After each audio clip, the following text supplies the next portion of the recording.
Shalom. Hari ini kita akan belajar bersama-sama kebenaran firman Tuhan dengan tema mengenal Tuhan secara pribadi. Kita akan belajar dari kitab Injil Lukas pasal yang ke-24 ayat 13 sampai 35 yang mengisahkan perjalanan dua orang murid yang meninggalkan Yerusalem pergi ke Emmaus. Kematian Tuhan Yesus tidak mudah diterima oleh para murid. Mereka mengalami keputusasaan dan kehilangan harapan. Lukas mencatat bahwa kedua orang ini bermuka sangat sedih. Mereka mendengar tentang kebangkitan Yesus. Bukannya mereka bergembira, tetapi hati mereka bersedih, bahkan mereka meninggalkan Yerusalem menuju ke Emmaus. Pada hari itu, di dalam ayat yang ke-13, menunjukkan bahwa peristiwa itu masih di hari yang sama dengan hari di mana Yesus bangkit. Tetapi kenyataannya mereka tidak memahami kebangkitan Yesus. Bahkan mereka pergi ke Emmaus karena mereka tidak percaya bahwa Yesus sudah bangkit. Ada beberapa halangan yang menyebabkan mereka tidak bisa mengenal Yesus secara pribadi. Halangan yang pertama adalah berpusat pada masalah pribadi. Berpusat kepada masalah pribadi. Di sepanjang perjalanan disebutkan bahwa mereka bercakap-cakap, bahkan di ayat yang ke-16 ditekankan mereka bertukar pikiran. Hal ini menunjukkan bahwa mereka mengulang-ulang pembicaraan tentang apa yang terjadi di sekitar mereka. Mungkin saja mereka tidak hanya sekedar bercakap-cakap, tetapi mungkin juga mereka berdebat sampai mereka tidak menyadari bahwa Yesus hadir di tengah-tengah mereka. Dikatakan bahwa mereka pergi ke sebuah kampung yang bernama Emmaus. Emmaus adalah sebuah kampung yang kira-kira berjarak 2 jam perjalanan kaki dari Yerusalem atau sekitar 7 mil. Mungkin mereka sedang pulang kembali ke Galilea. Mereka menganggap bahwa kebangkitan guru mereka yang telah mereka dengar dari para perempuan itu hanyalah gosip belaka atau omong kosong belaka. Mereka berfokus kepada masalah mereka sendiri. Itu yang sama yang terjadi dengan kita seringkali. Kita tidak mengerti, tidak mengenal Yesus secara pribadi. Karena masalah-masalah yang kita hadapi, kita anggap lebih besar, kita anggap lebih berarti daripada kebangkitan Kristus sendiri. Sehingga itu menutupi pengenalan kita akan Tuhan. Itu menutupi kepercayaan kita kepada Tuhan. Tindakan kedua murid meninggalkan Yerusalem, di mana murid-murid yang lain sedang berkumpul di Yerusalem, menunjukkan bahwa mereka tidak memahami kebenaran dan berjalan di luar kehendak Tuhan. Mereka fokus kepada masalah pribadi, sekalipun Kristus ada bersama-sama dengan mereka. Pada awalnya mereka tidak menyadari, karena sesuatu yang menjadi fokus pikiran mereka menghalangi mata mereka sehingga mereka tidak mengenal Tuhan Yesus. Saudaraku, jangan sampai masalah yang ada di sekitar kita terus-menerus kita bicarakan, terus-menerus kita pikirkan, terus-menerus kita perdebatkan, sampai itu menghalangi pengenalan kita kepada Tuhan kita, Yesus Kristus. Yang kedua, yang menghalangi adalah pengenalan yang salah tentang Tuhan Yesus. Perkara yang memenuhi pikiran para murid yang berjalan ke Emmaus adalah perkara mengenai Yesus orang Nazaret. Itu adalah sebutan yang biasa disampaikan kepada Tuhan Yesus. Mereka menyebutkan bahwa Yesus adalah seorang nabi, seorang guru yang berasal dari Allah yang mengajarkan ajaran yang benar dan hebat. Kleopas hanya mengenal Yesus sebagai nabi. Mereka belum menyadari sepenuhnya tentang keilahian Yesus. Kebangkitan Yesus menunjukkan keilahian Yesus. Namun mereka mengenal hanya sebatas kepada pengenalan mereka bahwa Yesus hanyalah nabi dan guru. Dalam ayat yang ke-21 disebutkan, kami dahulu mengharapkan. Ada kata di mana mereka mengharapkan Yesus sebagai pribadi yang akan membebaskan mereka secara politik. Karena jika Yesus menjadi raja secara politis, maka tentu saja mereka akan menjadi orang-orang yang penting dalam pemerintahan orang Israel. Namun kenyataannya Tuhan Yesus Kristus tidak berorientasi untuk mendirikan kerajaan secara politis yang bersifat temporal, tetapi akan menegakkan kerajaan Allah yang bersifat kekal. Kedua murid Yesus dengan matanya sendiri melihat Yesus yang sudah bangkit, tetapi gagal mengenalnya. Kalau kita ingat dalam Yohanes pasal yang ke-20 ayat 14, di sana dikatakan bahwa Maria Magdalena juga tidak mengenal Yesus yang sudah dibangkitkan. Bahkan Tuhan Yesus dikira tukang kebun yang menjaga kubur di mana Yesus dikuburkan. Saudara yang terkasih, pengenalan yang salah tentang siapa Yesus akan menyebabkan kita tidak mengenal Yesus secara pribadi. Yesus tidak hanya sebatas sebagai guru, Yesus juga bukan sebatas sebagai nabi, Yesus juga bukan sebatas sebagai tabib, tetapi Yesus adalah Mesias yang menyelamatkan dan juru selamat kita.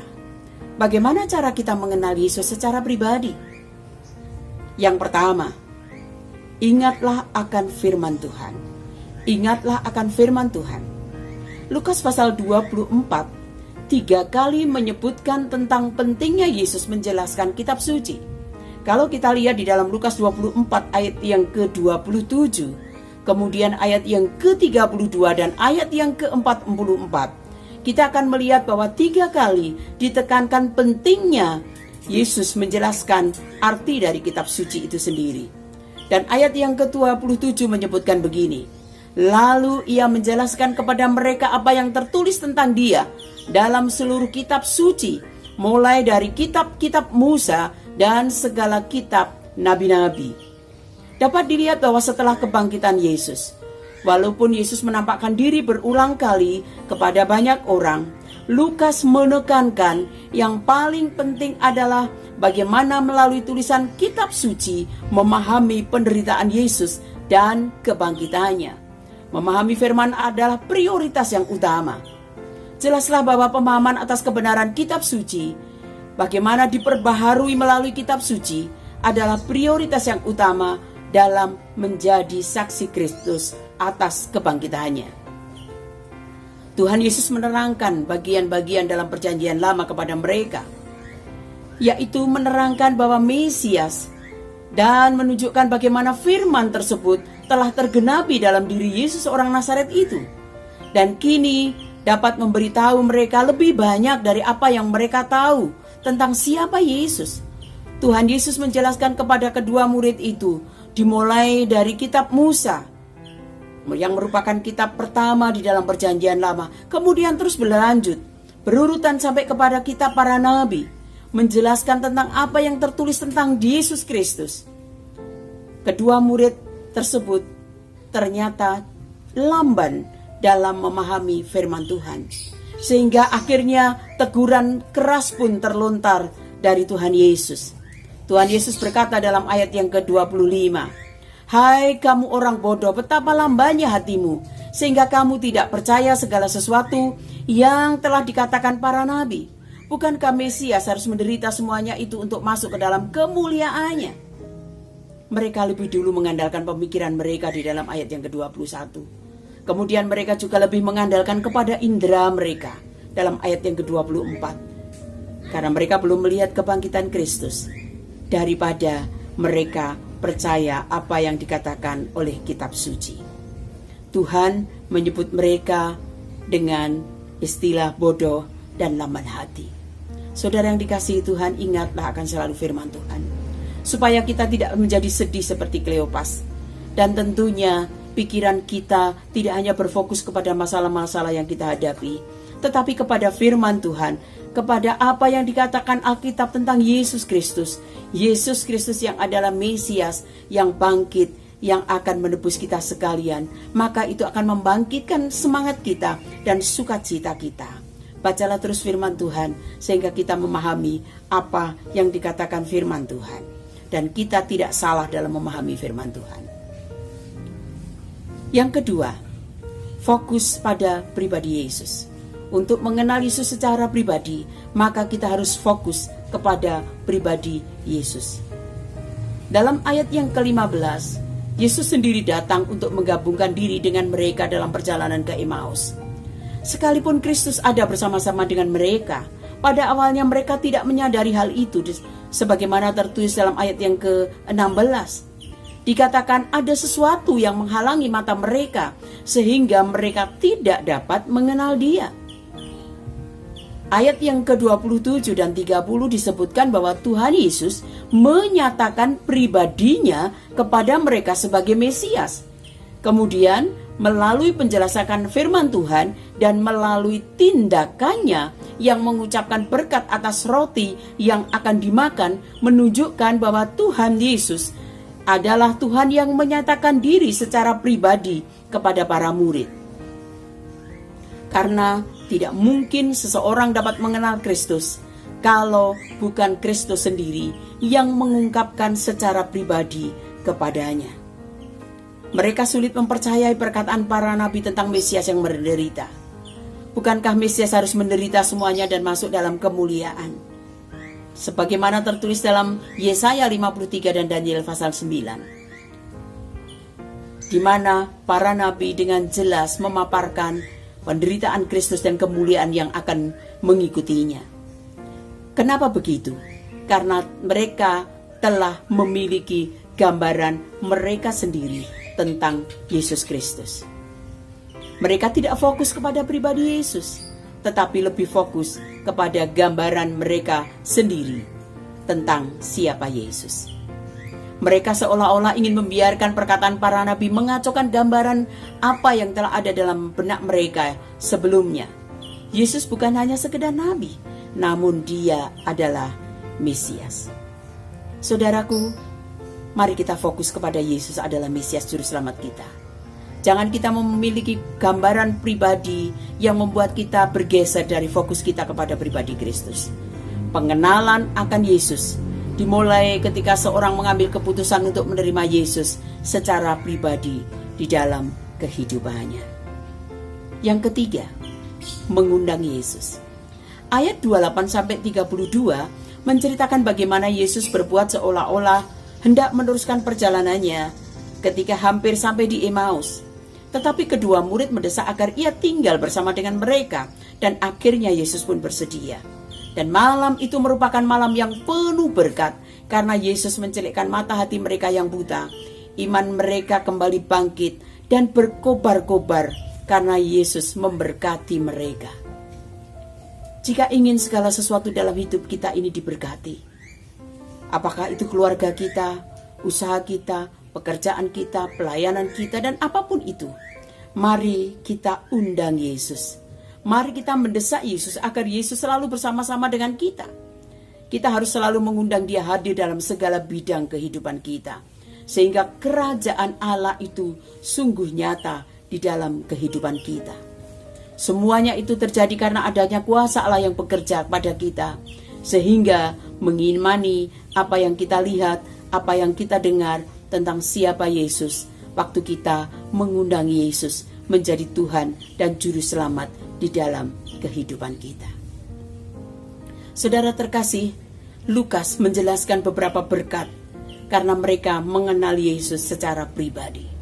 Yang pertama, di dalam ayat yang ke-32 disebutkan bahwa hati mereka berkobar-kobar. Pada awalnya mereka ada kesedihan, ada kekecewaan, dan sebagainya.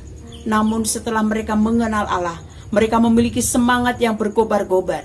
Mereka memiliki semangat yang baru untuk mereka kembali ke Yerusalem dan bercerita tentang siapa Yesus. Pengenalan kita yang benar secara pribadi tentang siapa Tuhan Yesus yang adalah Mesias dan Juru Selamat kita tentu akan membuat hati kita bersukacita. Kita tidak akan larut dalam kesedihan, dalam keputusasaan. Mungkin masalah di sekitar kita berhubungan dengan masalah yang saat ini terjadi. Kita harus ada di rumah, kesulitan pekerjaan, kesulitan keuangan dan lain sebagainya, mungkin sakit dan lain sebagainya, membuat kita lemah. Tetapi mari kita kenal Yesus secara pribadi. Itu membuat hati kita kembali berkobar-kobar, membuat hati kita kembali dikuatkan, bersuka cita karena Tuhan adalah Mesias bagi kita. Yang kedua, berkatnya adalah mereka memiliki keberanian untuk bersaksi bahwa Yesus itu hidup. Itu tertulis dalam ayat yang ke-35. Padahal dalam ayat yang ke-23, mereka tidak percaya ketika para perempuan bersaksi. Tetapi sekarang justru mereka sendirilah yang bersaksi bahwa Yesus itu sudah bangkit. Pengenalan akan Tuhan secara pribadi akan membuat kita memiliki keberanian untuk bersaksi tentang siapa Yesus yang adalah Allah yang sejati, yang sudah bangkit.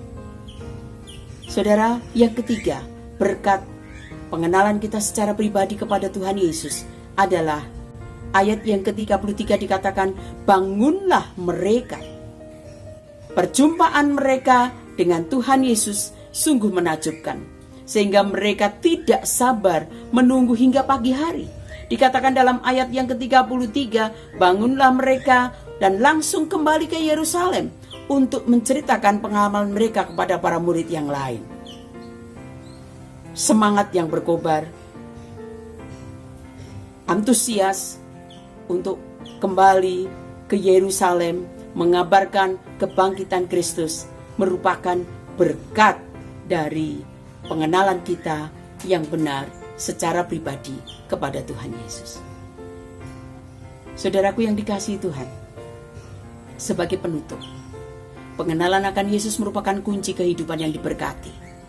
Pengenalan yang salah dan ketidakpercayaan kita kepada Yesus merupakan penghalang kita untuk mengenal Yesus secara pribadi.